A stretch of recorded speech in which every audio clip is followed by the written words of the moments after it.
Welcome back to The Sit Down. I'm joined by Ross Lynch, the star of the film My Friend Dahmer and a singer and guitarist in the band R5. Ross, thank you so much for joining me. Thank you for having me. So we all know you originally from Disney Channel, Austin&Ally. Yep. I would say playing Jeffrey Dahmer is a little different than being on the Disney Channel. It's very different. Yeah, it's very different. So how did you get this role? Can you walk me through the process a little bit? Yeah, so when I was on Disney Channel, you know, it was a great job, and I really, really loved my time there, and I learned a lot. But you know, you always have it in the back of your head, like, what's next? What do I want to do next? Totally. So when I was on the show, I had this thought of, you know, I wanted to do something darker and more independent because it is, you know, it's fun for a young actor to go to that place. Right.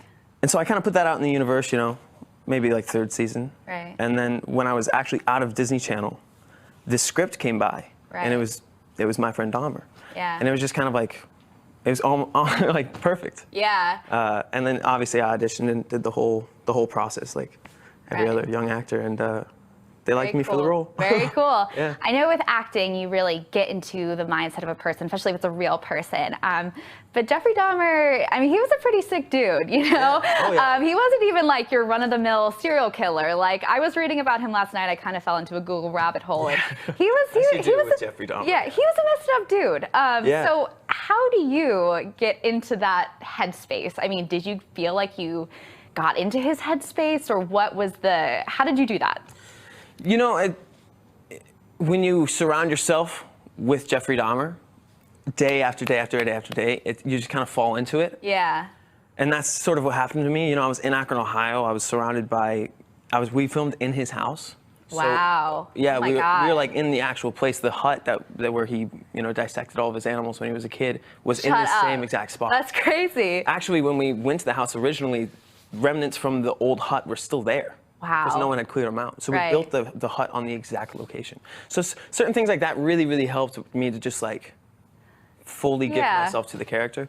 And obviously, yeah, he is a very, very extreme character, but in some way,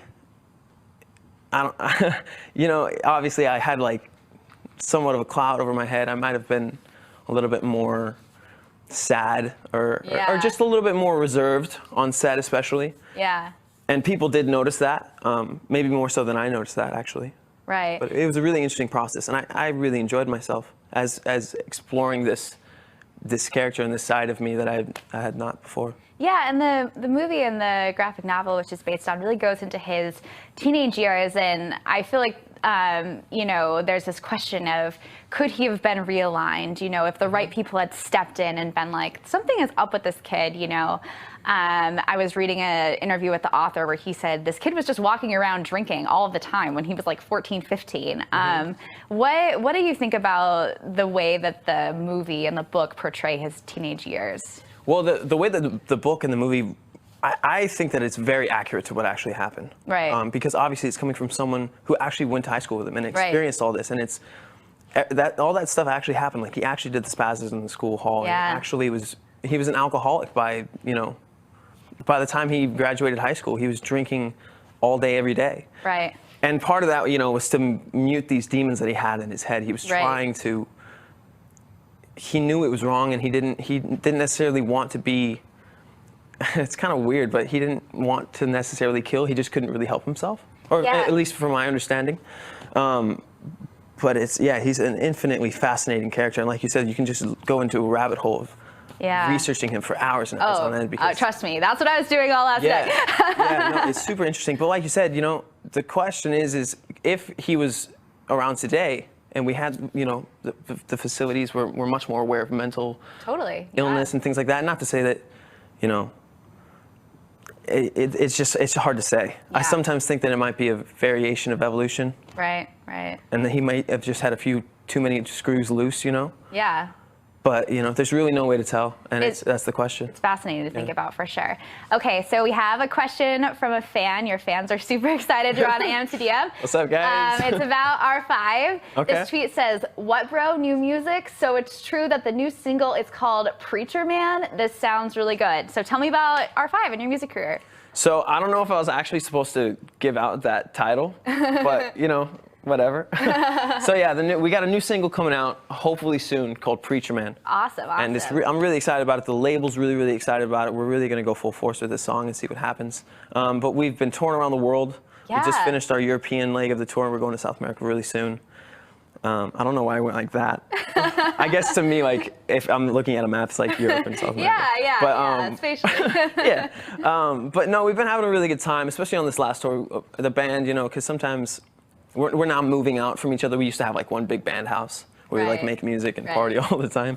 But now it's getting to a point where we're kind of going off in our own way. So having a tour is really good just to kind of like bond and like have that family time that we always have had. So you're touring with your band and you're also promoting this huge new movie that you're in. You know, I was reading last night, you're getting rave reviews for this role. So you're kind of balancing two huge careers at once. How do you have time to just chill? Do you have any time to chill? You know, not really. But it's always been that way for me. You know, even on Austin&Ally, like I'd film an episode and on the weekend I'd fly somewhere and do a show. Right. And even during My Friend Dahmer, in the middle of shooting, I went to Japan and played a show. I played like one of the biggest Summer Sonic festivals with my band. Wow. And then like went back to playing a serial killer. So, you know, that's kind of been the story of my life, and I'm really fortunate to be in the situation that I am, and I realize that, and I really want to. I have a lot of ambition and a lot of work ethic. Yeah. And I want to. You have all these opportunities, you know, soak it in, do everything you can. Yeah, but I have really awesome people that help me with the scheduling and things like that. Well, usually how it works is, you know, music I can do all the time, year round, whereas movies are, you know, I have to wait for the right script to come up, and I have to wait for, you know, the job, essentially. Totally. Well, Ross, thank you so much. I'm really excited to see My Friend Dahmer. It'll be showing in select theaters tomorrow. Next up, it's Throwback Thursday. Ooh.